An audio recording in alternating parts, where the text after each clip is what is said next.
Today we are going to be using the Kami program to help us draw on some of our slides. So first I need to show you how to add the Kami extension to your Google Chrome in order for you to be able to do this. Now if you look at today's Google Classroom, Bitmoji Classroom, you will see an icon on the shelf that has a K for Kami. So you're going to click on the K for Kami. And it will bring this thing up that says Kami extension. And we are going to click on Add to Chrome. And then we're going to verify, yes, I want to add the extension. Okay, so now it should be there. Now you'll see it appeared and then it disappeared. If you click on the puzzle piece, it will show a list of all of your extensions. You probably don't have that many yet. I have a bunch. If I look down the list and I find that blue K with the Kami, I will see that my safety pin, my little pin, is not on. If I click that pin, it's going to then pin it to my bar up top so that I can see that all the time. So that's the first thing you need to do, is you need to go get your Kami extension.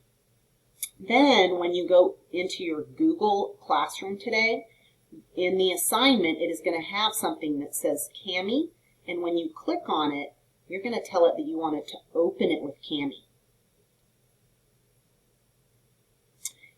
Okay, so it will open it in this program that has these different pens and tools on the side, and this will make it to where you can draw directly on the screen. So we're going to be using this probably a lot in math class so that you can actually submit your work to me. So today we are reviewing subtraction, and I want to emphasize to you that we only mark out numbers if we are going to take one away and give it to the neighbor to the right, which is borrowing, regrouping, whatever you want to call it. When we mark out a number, it means one is being taken away from it. So we would, on top of the 5, I'm going to get my little pencil. Let's see if I can find this. There's the brush. Is that my pen? Okay. I think I've got my pen. So I pick the color I want.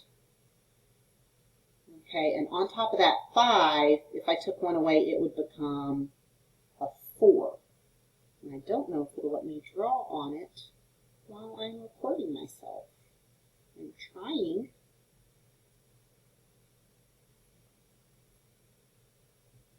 Oh, drawing. I guess I need to pick the paintbrush. Ah, there it goes. Okay, so 5 would become a 4. The 8 would become a 7. So I want you to go through all of these numbers, putting up top what they become when we mark them out. And be careful, because we have some zeros here. And I want you to think long and hard about what the 0 would become if it gets marked through. And we'll be discussing that when you come to class today. Okay, bye.